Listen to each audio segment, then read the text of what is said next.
What's up, everyone? We back with another live on Friday. Mm-hmm. How's your day going, sis? Oh, great. That's what's up. That's what's up. Really So, good. yeah, you know how we do. We're just gonna get right into it. Yep. Yeah. So, Laura held an event about a week ago. Yeah, about that. What was it? October 15th or the 16th? Yeah, the 15th, I At believe. No, yep, yep, somewhere around there. Yep. at And, Tri-City Eastern College. yeah, up there in Cleveland, Ohio, I believe. Yep. So, you can start us off. With the So, whole thing with that. right. So, like you said, between October 15th and the 16th, she held a domestic abuse event in an auditorium there with students present that was videotaping. And also WKYC3 Cleveland News was there, and they showed a little 50-second snippet of what she was standing outside the auditorium saying. And Yeah, it was a speaking engagement. And like I said, I'm for, you know, supporting people that's been domestically abused, because all of us was domestically abused children, and I'm for that. And I'm for the support of anybody that's been domestically abused. Anybody. Support each other, everybody. And that shouldn't happen to nobody. And people shouldn't be afraid to speak about it, nor to just sit back and just take one person speaking about it. You have a mouth, and like we said before, an empty mouth ain't gonna get fed. So yep. the quiet game, we ain't into the quiet game no more, because we did that for years. So yeah, she had that event, and I'm gonna just tell you, it was disgusting. It was just Straight. disgusting.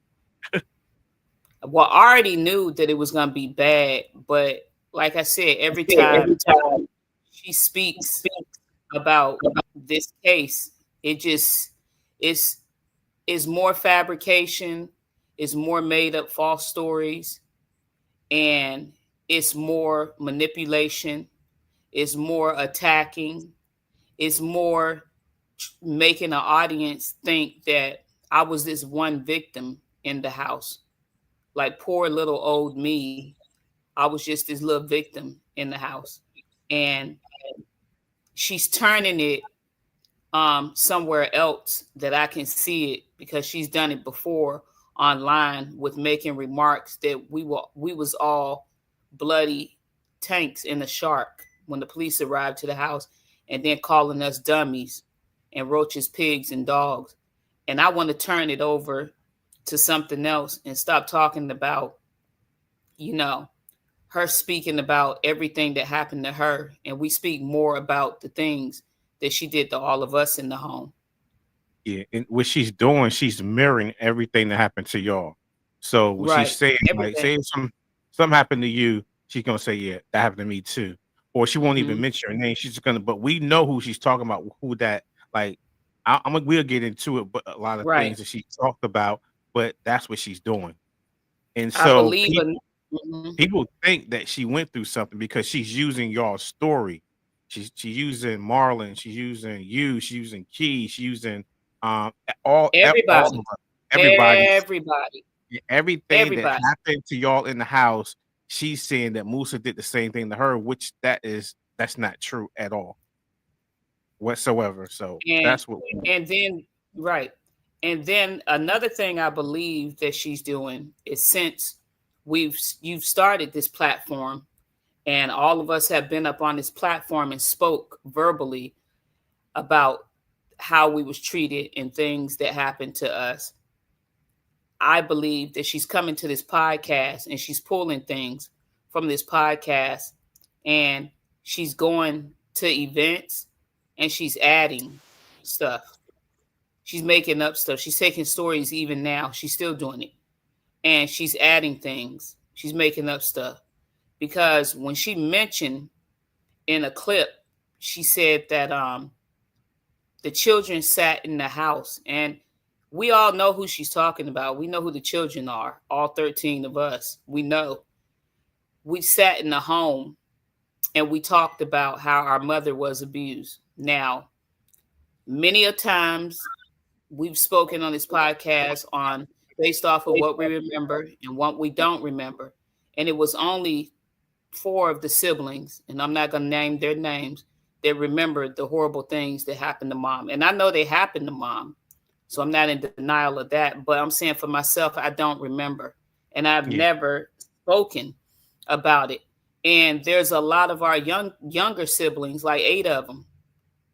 They can't tell you a story because they don't know anything about it at all. So for her to sit and fabricate another story, come to this podcast, I believe she did, and listen to the siblings that spoke about mom being abused, to go back and fabricate a lie, sitting October 15th or the 16th in the auditorium and change the story. Like, I mean, that's just foul. She's sitting up there sensationalizing things. That's what she's doing. It's a lot of stuff that she's doing. Now let's get into that. Now she and that at that event she said that she's saying she knew dad. She's saying she knew him. First she was saying the brothers at the mosque or whatever, introduced her to him and all that, introduced her to him and all that stuff, or he just was a friend of dad, a friend of her husband, and she didn't know dad and all that stuff, like that, whatever. Then all of a sudden she's saying that she knew him. But you know what made her remember, right? Is what we said up here. She had a flashback. Oh yeah, she had a flashback. We're gonna get to that. She had a flashback, right? She had a flashback. That's what made her remember. All these years she's been saying, like you said, that she didn't know him, that he was friends of her husband, and she seen him in passing. Exactly. Or the mosque or the masjid introduced her. Or in the Girl in the Garage movie, the whole movie, like I said, is nothing but a kidnap movie. And we watch a lot of movies because we talk about that a lot. We always talk about movies, classic movies, all time. I mean, we got collections of movies, and I'm saying I watched that movie one time and kept rewinding it back. I didn't get through the movie because I kept looking at it, going back, looking at it. And it took me like 6 hours just to get through an hour-and-a-half movie. The movie was nothing but about kidnap.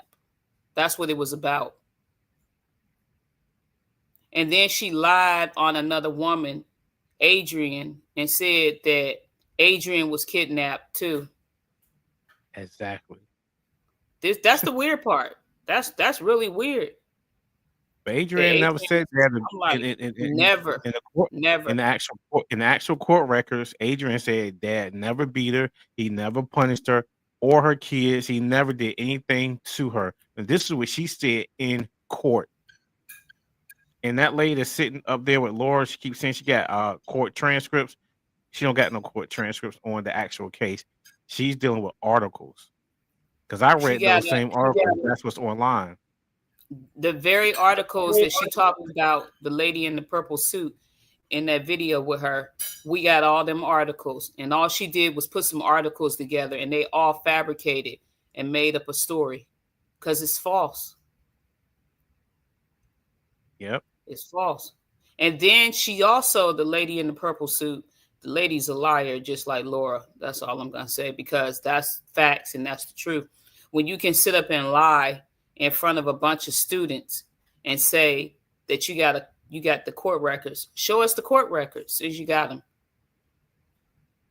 Show us the court records. So that way California can see that you broke the law. Because there's no way that she has court records, anything that had anything to do with any minor children. There's no way. It's impossible. And we already been told. And those are just tactics because I believe they know that we follow and looking at a lot of stuff they do. So those are tactics to get at us to make everybody think, okay, they're lying and this, that we got all the information when they don't. I'm gonna say this again, like Hannah always saying, we are the facts. That's So right. That's right. yeah. So, to do this again, and then what the disgusting part was, like I said, it was just nasty to sit and tell a story. I mean, when you've been through something so gross and disgusting and horrifying like that hurts people. And I'm like, she sits up there and she laughs. She laughs. She tell people how she was a gangster and she was bucking. We talked about this before. The last time I checked, ain't no gangster gonna let nobody beat them up. The stuff that she described that happened to her, ain't nobody gonna let nobody do nothing like that to them. And so I'm just like, it's weird. It's really weird. It's always weird. It's always weird. I'm gonna play this So, video, then we're gonna get into talking about this video right here. All right, here I go. I'll play this video right quick. The man at the helm, the man who methodically made every moment of their lives a living hell, was a man who called himself her husband. He was violent, physically, verbally, emotionally. He beat me, stabbed me in my foot when I kicked at him. He had like a little dagger he would always carry in a pouch. He punched you? Oh, over and over so many times. Broke out all my teeth. I have no teeth in the back. All my teeth are crooked. They never grew back right. He would never take us to a doctor, dentist, or nothing. So the wounds had to just pretty much heal on their own.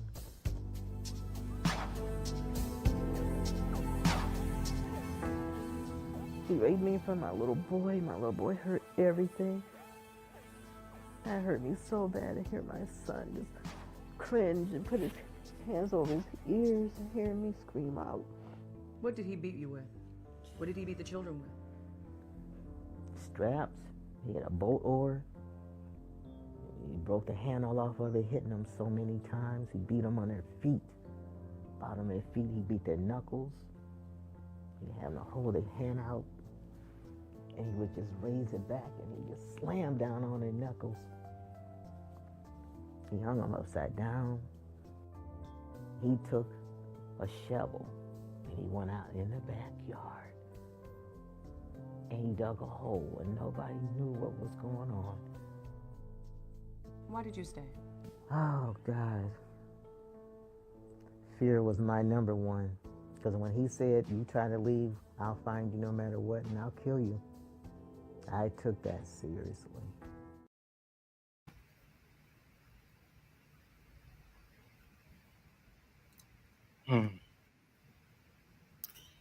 The crazy part is that we're all adults, right? And that lady is like 25 years older than us, right? Or more than some of them. And you would sit up there, a grown woman, and sit up there and say all your teeth was knocked out your mouth and they didn't grow back. Did you catch that? Yeah, caught that. He knocked all her teeth out in the back and in the front, and they were crooked and they never grew back right or something like that. She said. But do you know where that came from? That came from Mom's testimony in court. Mom testified in court that Dad had knocked her back teeth out, and she had the straightest white teeth, and she did, and that he made the top part of her mouth crooked. She got that from Mom's testimony, and she's using that.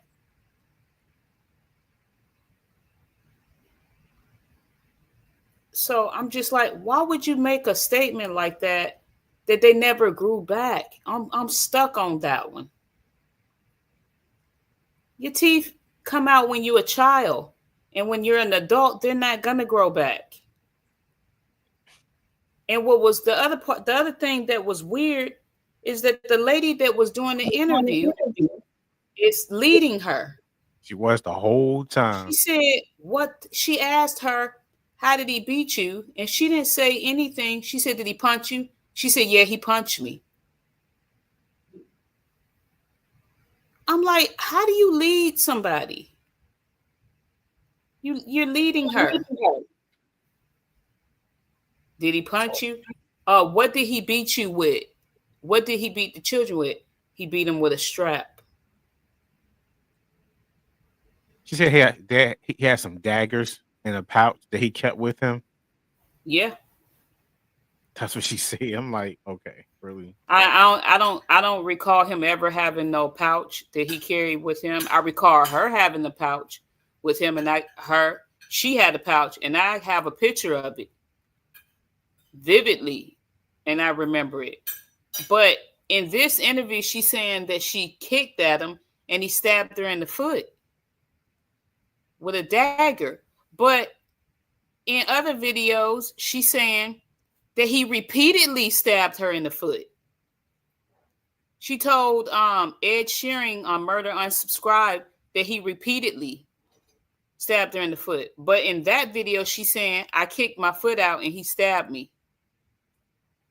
And like I said, go back to that again. That's fabricated, an exaggeration.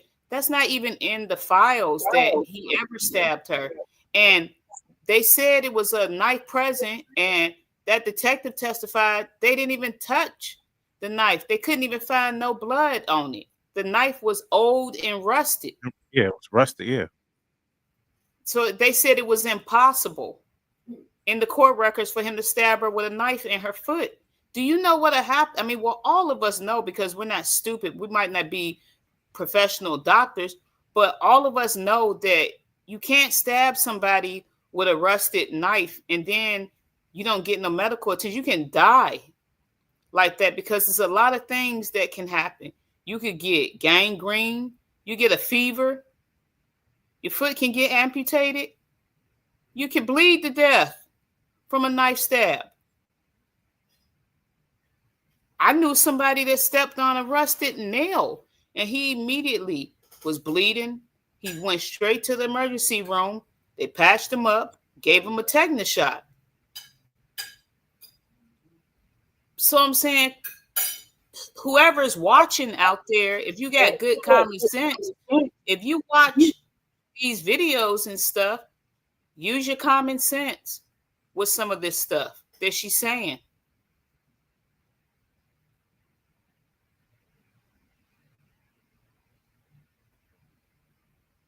And then you're talking about he was vile, he was emotionally abusive, physically abusive. Laura was vile too. All Laura did in the house was call all of the kids in the house names. All she did was repetitiously told our father on us so that we can get beat. And do you notice that in every scenario that she's talking about, she sees all of this stuff with her eyes? So what are you doing about it? She's doing nothing about it. What are you doing when you see all of this stuff with your eyes? Like I mentioned to Mike, wouldn't you take a beating for your kid? You know, this stuff that keeps going on and things she keeps saying is beyond. It's like out of this world. It's outside of the head in this world. It's something that's not right up in there. It's something that ain't right. When you could say that somebody knocked your teeth out and they didn't grow back. When you can say that he hung them upside down, that never happened. A lot of the instances that she's describing, this was long before she came in the picture. Long before. And all she's doing, she's taking testimonies that she's seen of all of us in court, and she's taking information and she's using it. That's what she's doing to her own leisure and saying that she saw this stuff happen when she didn't. I was looking at one of our older videos that we did a couple of months back, and it was you, me, Sharon, and Keisha, right? And you were talking about Gypsy Rose, how her mother made her think that she was sick and all this stuff like this all the time. That's what Yeah. Laura's doing to her children. She's brainwashed them to make them think that these things happen to them. Like they were the ones that was abused instead of, that it was really y'all going through it, but she's putting it on them. She's been telling them this for years. You know what I'm saying? So And I've never heard the three of them actually even say what happened to them. Because now I've been hearing in all the interviews. I mean, like I said, she made herself a public figure. And she's been on all these TV shows fabricating lies and falsifying things, But you got to look at it like this. Have you ever heard her daughter, all three of them, I've never heard them say exactly what he did. yeah, no detail. They don't have any detailed information. Yeah, not like detail like all of us gave detail. I've never heard them say at all. And then to see that at this event she just did with the lady in the purple suit, to say that now you have been telling people that dad took you and your three kids and locked you up in the garage, but now you're saying he treated Taz as good as gold. So you've been telling your daughter a lie. You telling me all these years, and now all of a sudden you sitting up on the stage and you're saying he treated her as good as gold. Then you're saying that it was 4 years that you was locked up, but on the Dr. Phil show, you said it was 2.5 years. Then in other articles, it says 3. And in other articles, it says 1980, 1989. So I'm just like, when is the story ever going to be told truthfully out of her mouth? When is it ever going to be right? She too deep now. She too deep into it. She got to keep going on with the lies. But I'm saying my belief is, like I said, to come to somebody's podcast and pull things from out of us that we're talking about, our story, sharing our story and our experiences and what happened, and to go back and say that you heard us talking about it. You told people in other articles and in interviews that we never talked, that we were like robots, that we never said anything, that the house was quiet as a mouse. The only time you heard any noise out of us is when we was being tortured. That's what she said. And then she is ungrateful. She's very ungrateful. Very ungrateful. I've seen it even when Meredith Vieira show helped her out, and they shouldn't have helped her out. While they bringing furniture in her home and helping her out, she's saying that she's so grateful, but we need much more. Then you sit up on the stage October 15 or the 16th, 2025, and you say Lifetime didn't do a good job making the movie. That movie was only an hour and a half, and they didn't put a lot of things in it that you wanted in it. It's almost like, to be honest with you, I'm not a slave. I ain't nobody's slave. But it's almost like, to me, looking at these interviews, that she's a slave master. And all of the people that deal with her, they flock to her. Because there's no way that everybody that has helped her out believes 1,000% that she ain't never lied to them. There's no way. And if they believe that, then she done brainwashed all of them. True. If they believe that, she done brainwashed all of them people.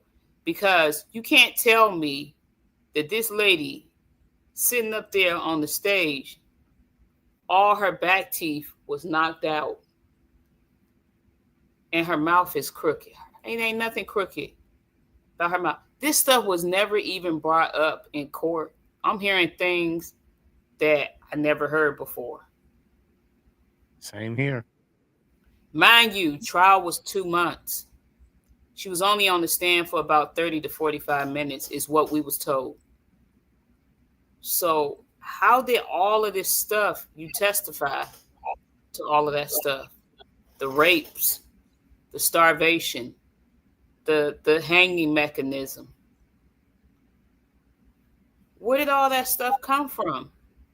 Like Sharon mentioned, this stuff, it was unheard of. Like Mike said, no, you lying. You're saying that because it happened to other people in the home. I'm just like, it's crazy. And like you were saying, like we got other things we got to get to, but we haven't gotten to it yet. Yeah, we got sidetracked. We always get sidetracked. Always get sidetracked with some more stuff that we got to debunk. So now we got to sit here and debunk it. And that's just what we're going to do and continue to do. She's her own witness and her own hero. Yeah. You right. Because nobody else in the house. No, I haven't seen no witnesses. I haven't seen no witness come out and say, nobody, yeah. Nobody saw it.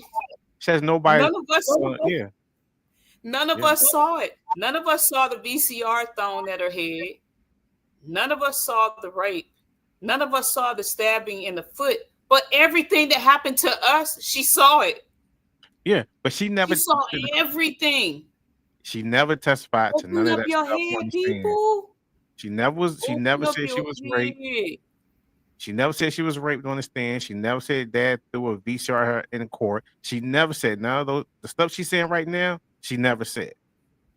On the stand, never.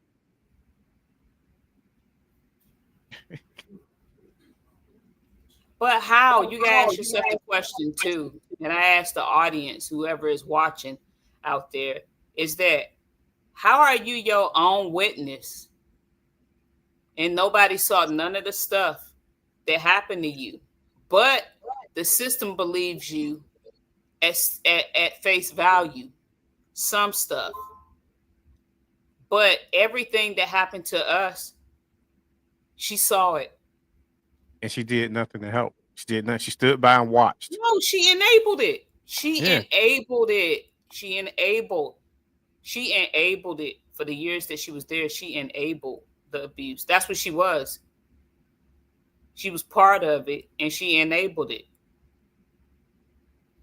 And I'm like, looking at the video, I didn't see not one tear, and I don't buy the tears at all. No. Like I said, I have no empathy, no sympathy for her at all. I have no feelings for her at all. She hasn't shown our mother no respect and never did. She hasn't shown none of us any respect, never did. The only thing she ever wanted to do is use all of us.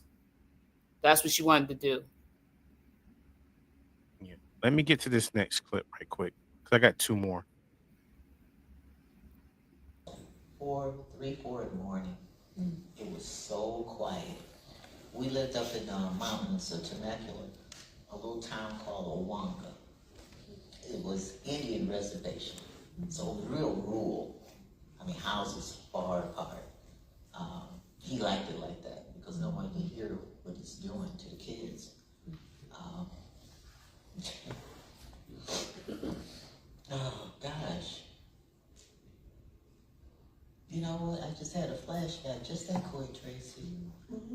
I remember one time in that house, one of his older sons, one of the kids, I'm not sure who was older son, stole some food, because they're always stealing food because it was starvable.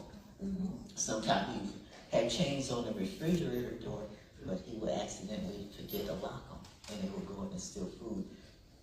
That one time he woke everybody up in the house. He saw his rice was gone. And he had them all lined up. And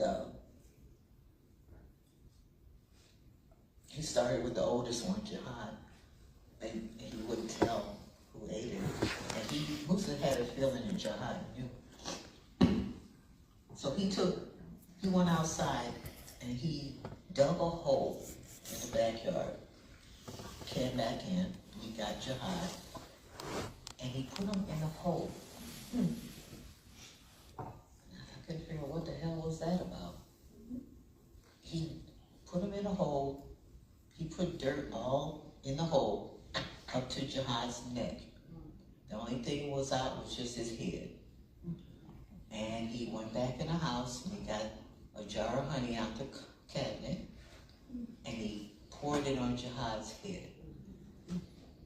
His own son. His own son. And it was a matter of seconds. Ants covered him. It was biting him. And he was screaming. And he said, "Now you're going to tell me who ate the rice." And he said, "It was my brother." It's just the torture, and that's what he got most of his sentencing for, was the torture, what he did to the children and all of us. We are happy to report Musa. I wonder where's Marcus at? I know, right? Because Marcus didn't even live up in Awanga for us. Marcus didn't live in our home for 2 years. He left. Yeah, he ran away. Yeah. She described that we lived up in the mountains, which we did. She said in a rural area, which we did. And that Musa went and woke everybody up at night because he kept chains on the refrigerator and said we ate the rice. Okay, how was we able to eat some rice if the refrigerator was chained up?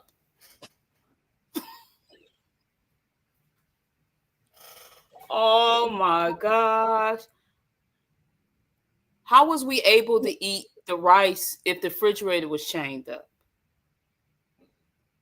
Do you hear this scenario? I didn't say it. She said it. She said, I had a flashback. She said, oh, and it seemed like that they set that scene up. That's staged. All of that staged. They staged it. That's what it looked like. Because the lady asked her a question. She said, oh, I had a flashback. You telling me you had a flashback of a locked refrigerator and magically we ate some rice that was in the refrigerator? Marcus picked the lock. That's crazy. Boy, that's crazy. And he woke us up and asked who ate the rice, and nobody would tell. But the thing is, she's always with him. This is what, when she talks about all the abuse, it was all the abuse that was going on was because of her. She was telling on everybody in the house. And she was there. Just like we told Dr. Phil. She's around everything. Every time somebody did something, she's around, she sees everything. She's standing there, not doing nothing. She's recording everything. She's writing everything. Hold up. She was doing something. She was recording. She was recording. That's what she was doing, right? She's like, yeah. That's crazy. But I'm saying you got just, open your eyes and look. Okay. It's weird. It's weird. You're at every scenario of everything that happened to everybody, and we all see everything that you're doing to us and aiding in it. But anything that happened to you, none of us saw it.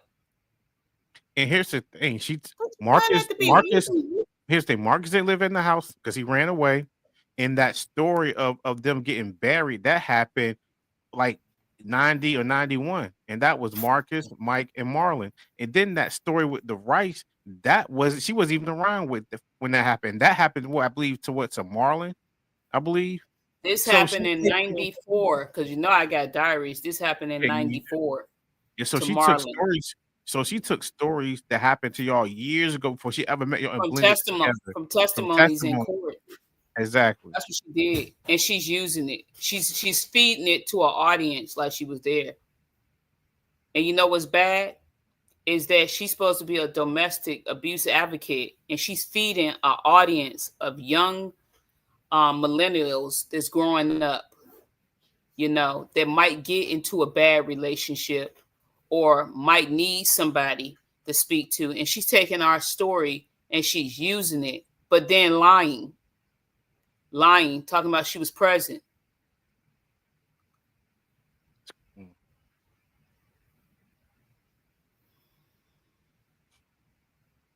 Let me get to this next video. I got one more.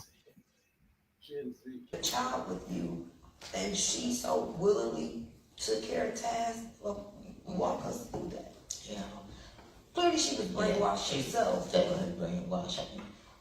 She met Musa in high school.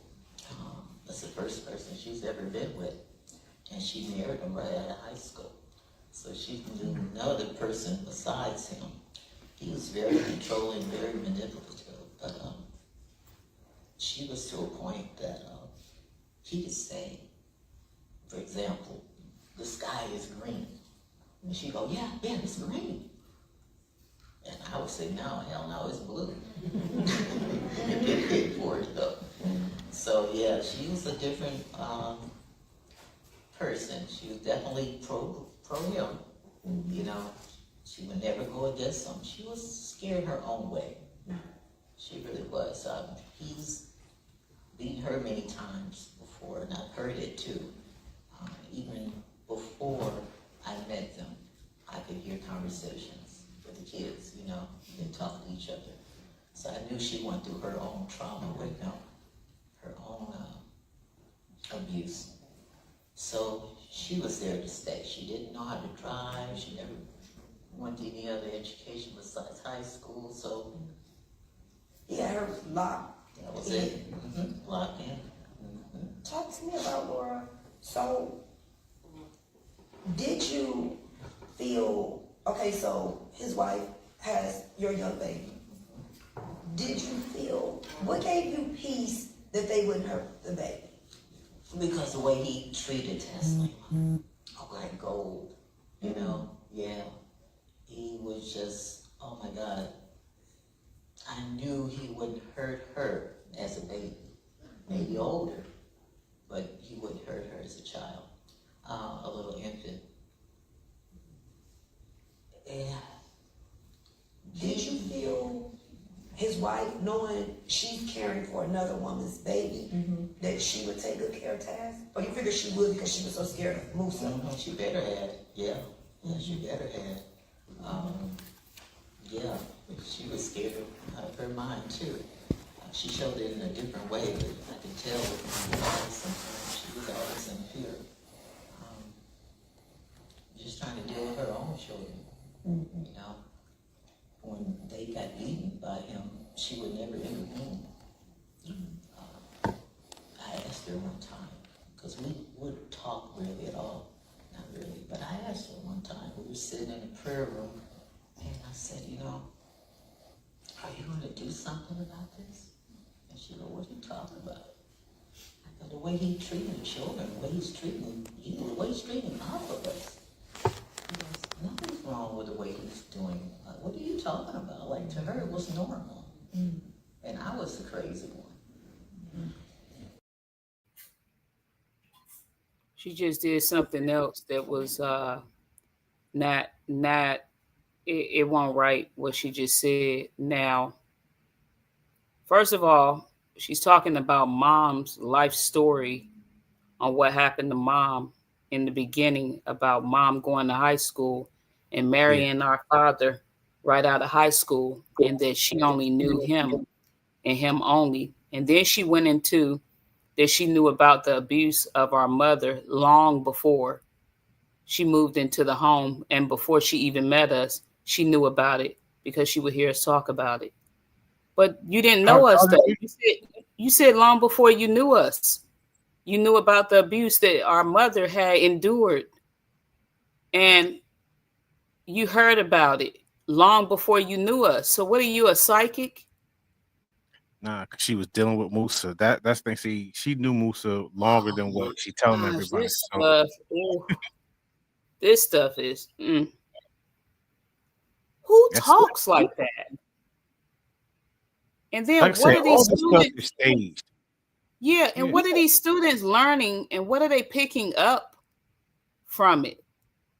I don't get it. Like, how do you? That's not even. I mean, that's some backwards stuff to say that you knew about what our mother endured, because long before you met her, or long before you met any of the children, you heard about it. You heard us talk about it, but we didn't. But you said this was long before you met us. That's not how life happens. That's not how events happen. That you predict what happened and what you heard, and then you say it before. That don't make sense, what she just said.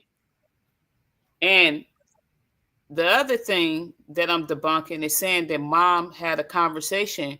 She had a conversation with mom about the way dad treated us. No, because you just told Charles White in January 8th of 2025 that you never had a conversation with our mother, ever. That she never talked to you. This was January 8th, 2025. On Top TV, she told Charles White that she never, ever spoke to mom. Then be mindful of this. You're going to sit and say this is a woman that went along with a man that said if the sky is green, she said, yes, honey, the sky is green. But then you're sitting up there saying that all your teeth was knocked out and they didn't grow back. Are you listening to yourself?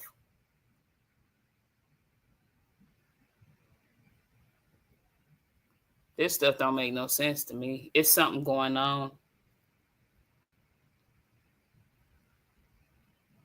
I know in that, I don't know if I think it was this interview, she mentioned that maybe it was the other one because I didn't record the whole thing. She said that dad pulled a plug of her hair out. Well, you know what happens when you pull plugs of hair out of people's head? It's like an alopecia spot that's left there in that spot. Now, the person that happened to is Sharon.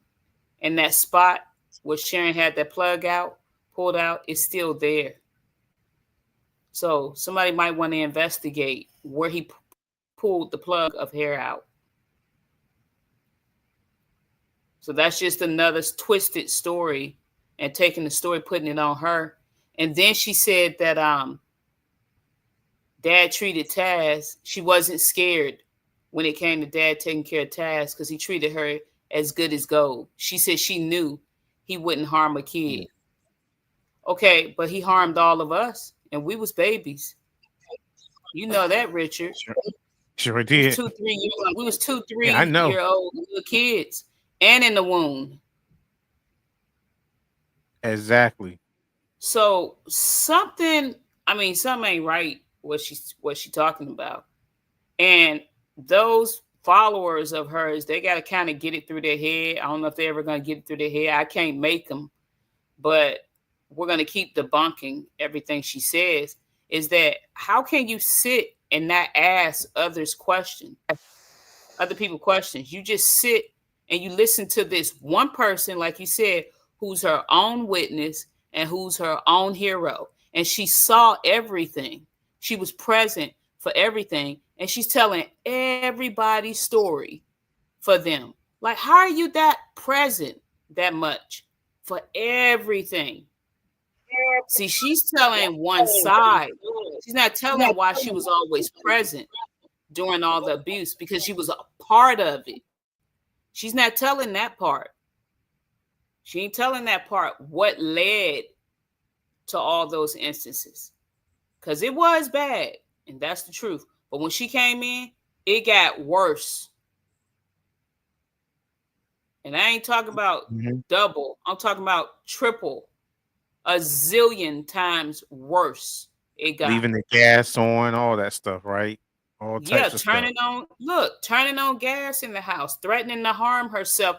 If mom went anywhere with dad, she got upset. She threatened to harm herself. I don't feel well.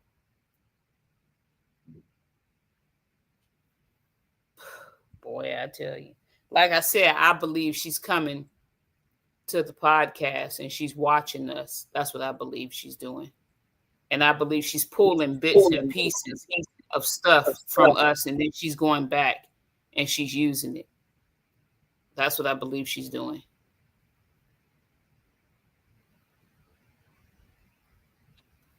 This is ridiculous.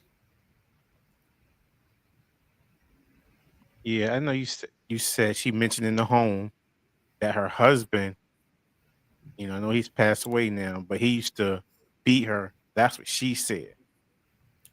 Yeah. At So her if you home. want to get off into things you knew before you came into the home, I'm gonna talk exactly about what we knew that she spoke about in the home.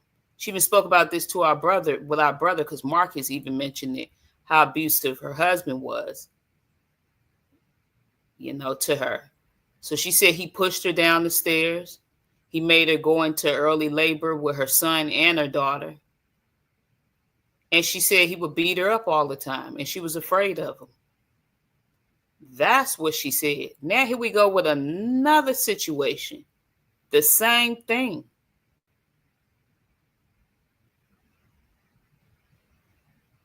I don't get this lady.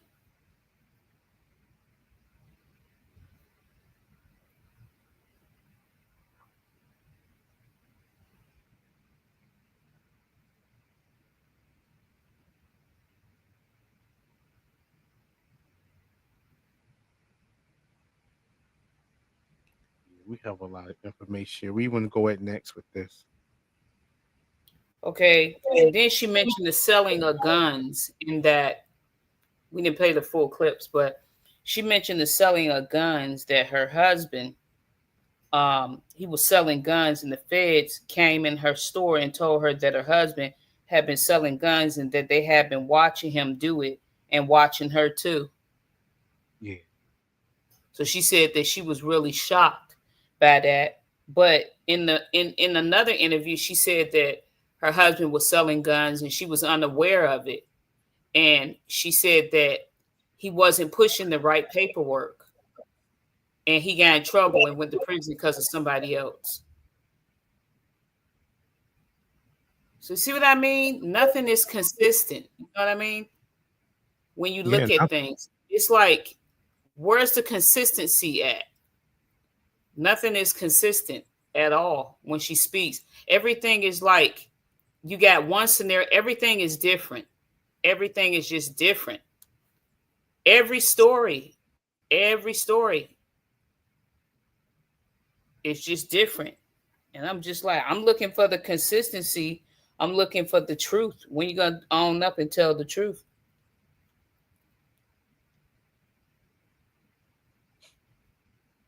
That's not gonna happen. I don't know about this. And then the other thing she mentioned on Top TV that Charles White, that she had met us in 95. It wasn't 95, so I'm gonna debunk that because I have the date and it's written down in journals. It was May 16th of 1996 is when our family met her. And Laura already knew our father for a good 7 years, according to Musa. Yep. And this what he said. Now, this is what he said when That's he was. what he said. Yeah. And this He is said court. This is dated. In the he court file. it's in court records that he knew her for a solid 7 years. He knew her. He knew her personally, he said. And the other thing is that I just want to mention to everybody, the likeliness of our story is being twisted, intertwined into fabricated, false, made-up stories. This is a kind of graphic but I'm using another form, another word for this. No child in our home was made to eat feces and vomit in front of Laura. That's a lie. That's a lie. These incidents happened probably when we was like small children, but it didn't happen to all of us. It happened to 3 of our siblings that it happened to. And so that those scenarios that she's talking about that didn't happen, again, she got this from the testimonies of Sharon and Marlon. That's what she got it from. She got those from the testimonies of Sharon and Marlon, and she got it from news clips that she saw with reporters coming in courtroom. And reporters, they come in the courtroom and they're not going to verbally say everything that you said. They come in the courtrooms, and what they do, they exaggerate. And I'm just going to mention this. I'm not a political person. To be honest with you, I do vote, but I can't, and I'm not a follower of Trump at all, but I can vouch for Trump when he says this. Reporters do tell lies. They lie, because I've experienced it. They'll go inside of a courtroom, they'll sit and they'll ask you something, and then they'll go back and they'll write it in newspapers and paperwork, and they'll lie. They'll add things to it. That's what they'll do, because I remember when the trial ended, they wanted to talk to all of us, and all of us walked off. No, we didn't want to talk to them. So Hannah had a conversation with one of the reporters, and we got the clip to today. The reporter went back and told a lie on him, something he didn't even say. And the conversation he had with the reporter, he may have said 10 words to the reporter. The reporter did a whole page on him, and he didn't say anything to him. So they're known to exaggerate. You got to rely on the facts. What's in the court papers, the court file that the clerk sits there and work hard to type up. That's what you got to rely on. That's what I look at, because I've seen a bunch of fabricated false articles of things that she said. And I've been around a lot of reporters, and they'll lie. They will lie. That's one thing I know. They will do that. Fabricate stories, all types of stuff. Now, if I saw it visually on the screen myself, okay, I believe it. But I'm just like, in this instant right here, like, no. This right here, this stuff happened. If you go back and you look at Marlon and Sharon's interviews on this podcast, you'll see the ages that they was and when they said this happened to them. They was like small children, like between the ages of 5 and 7. And we didn't know her. None of us knew her. So I don't understand, why would she use a testimony and then go lie out of her mouth and say that she saw this stuff? I know Laura was saying she didn't like how they did the girl in the garage, and it was too short. It's only like an hour and a half, and and I know in certain interviews she said that she wanted to be more, I guess, violent in a sense, because they didn't show a lot of things, but she has to realize that they can't do that, because that's not really, Graham. So yeah. But you know what she got to look at, Rick? What I look at, and this is the honest truth. Okay, you've been telling people that you was kidnapped. That's what you've been telling people. And that's what they gave you. They gave you a kidnap movie. Yeah. That's what they gave you. And they showed what you said in all of their research that they've done, because I know they did research. They showed in the movie exactly what she said. She said there was chains on the refrigerator when she walked in the house. There was not chains on the refrigerator when she locked the house, because this did not happen until we moved up to Awanga. And we only lived in that house for I think 6-7 months. That's when he put the chain on, started putting the chain. This wasn't an all the time thing of something that he did. He did other little things that we talked about, putting empty cans in cabinets, empty cereal boxes in cabinets, and all of that. But he never put chains on any refrigerator. This was a new behavior, new learned behavior, a new pattern of his where he started doing that. And that was up in the Wonga.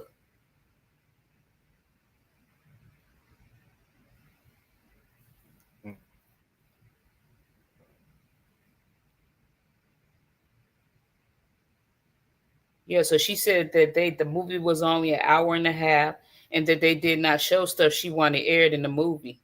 Well, I mean, put it this way. You can probably get what you want from those followers in Cleveland. They'll probably flock and do whatever you say, believe everything you say. But ain't no network like that, a big network like that, gonna believe everything you say out your mouth.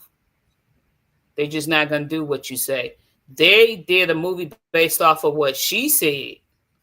That's what I looked at watching the movie. Yes, some of the stuff in the movie, they used the likeliness of all of us in there, and they wasn't supposed to do that. But they went based off of what she told them. She told them that she was kidnapped and that she didn't know him. And she told them that the other woman that lived in the home was kidnapped and that she didn't know him. So they did only what she wrote and what she told them.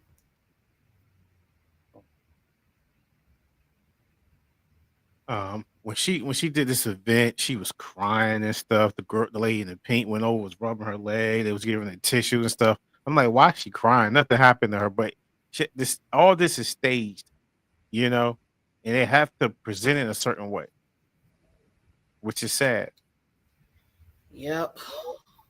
But I just hated that it was staged and it wasn't real because you can tell that it was staged.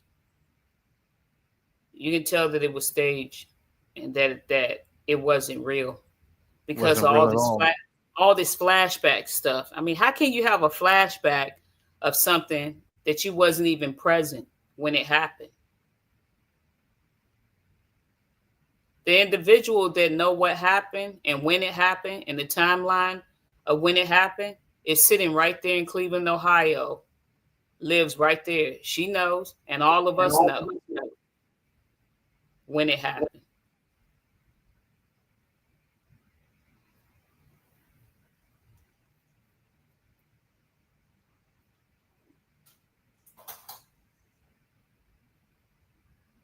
She said that certain things come back to her memory, like certain smells and touch and things like that make her flashback and remember what dad did to her. But what is it that you? But what is it that you smell? What is it that you smell that you would have a memory? That's what I'm trying to figure out because what type of touch and feels and all this stuff that reminds you of being so-called in this garage or whatever. But I think, and this is my true and personal opinion, I think that she still loved our father. That's what I think.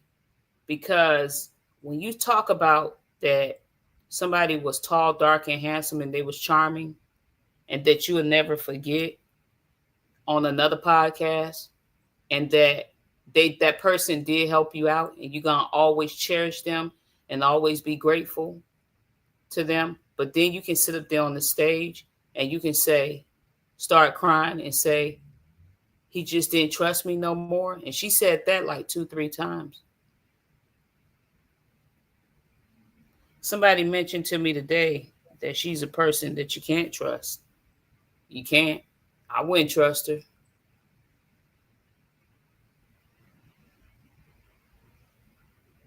But to say that about somebody that treated you supposedly that way, that he just didn't trust me anymore. You know? right. That you don't know why, but he just, and she held her head down like she was a wounded bird. Yeah, the that whole interview, she was she like just said, this. trust me no Yeah, more. I don't know. It just didn't look real to me. It just didn't look real. It just,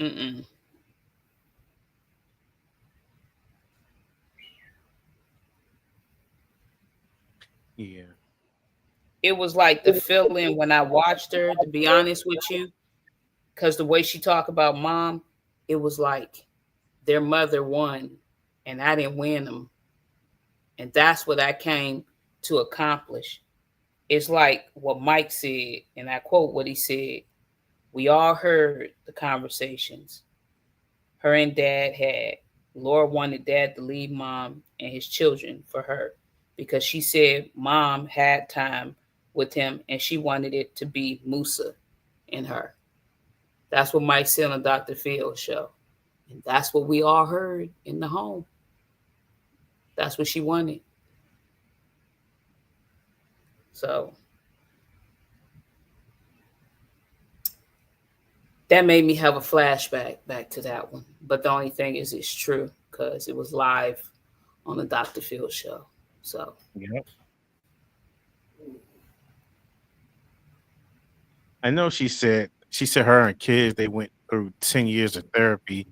Then she says on another show it was 8 years 8. of therapy. Yeah, Then she states, I think you said another time, it was just her younger daughter that went through therapy. So she goes back and forth with this. And my thing is, how can, you know, a child that was only, and we said this before, that was only 8 months old, almost 9 months old, go through 8 years or 10 years of therapy?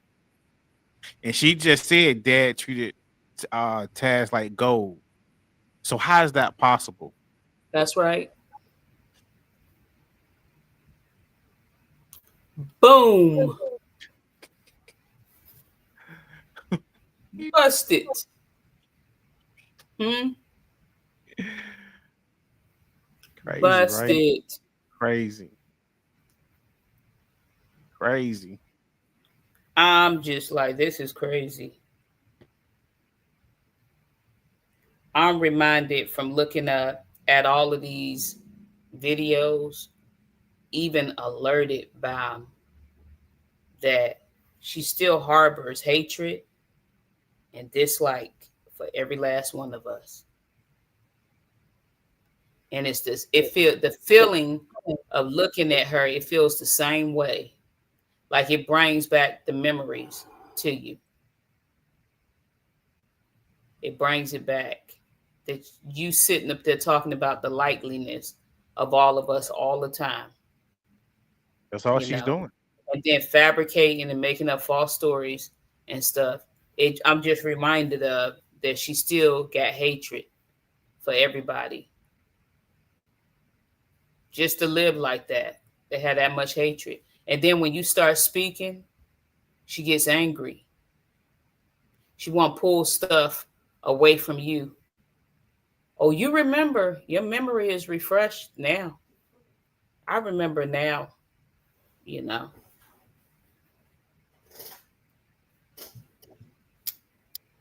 Like I said, it's just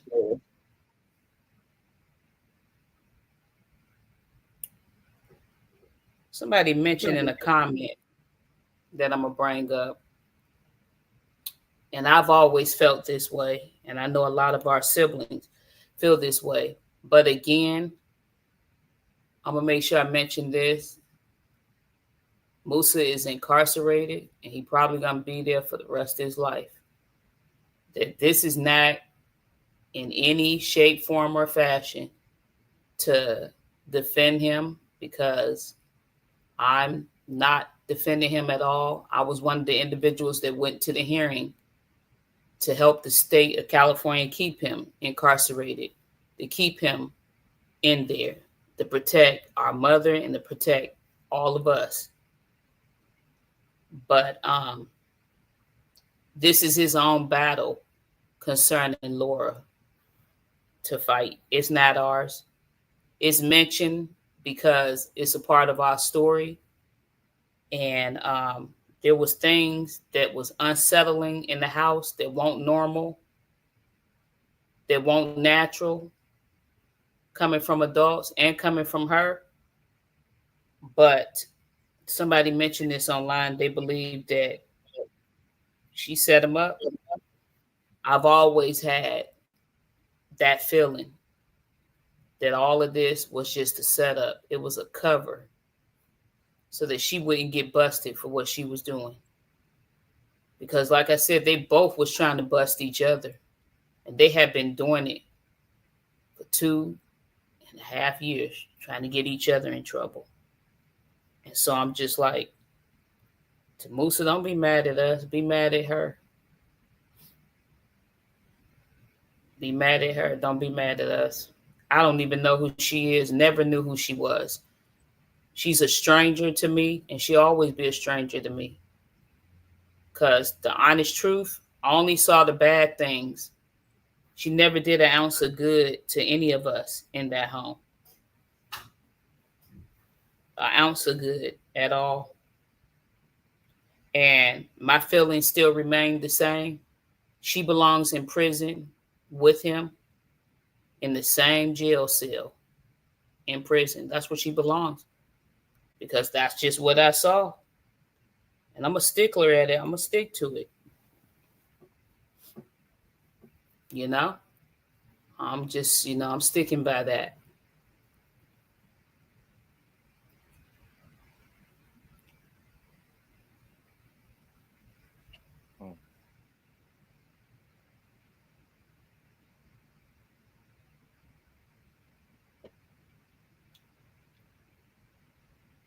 Like I said, it's just a lot. You get down to the bottom of things, and we always seem like doing these podcasts, you look at stuff, and it's like, no, that didn't happen. That's not how that happened. It didn't happen that way. And those was horrifying things, so you're going to remember them, you know? And so, to take a story for Cleveland News, and I know she got her little minions watching probably somewhere out there. Cleveland News, all those channels to take stories and you fabricate them, you use them, and then you make up lies on the judicial system. One lady told me, her name was Rita. She said the courts gave us this information. I'm like, when the court started giving news stations information like that on minors? I'm like, these people something else.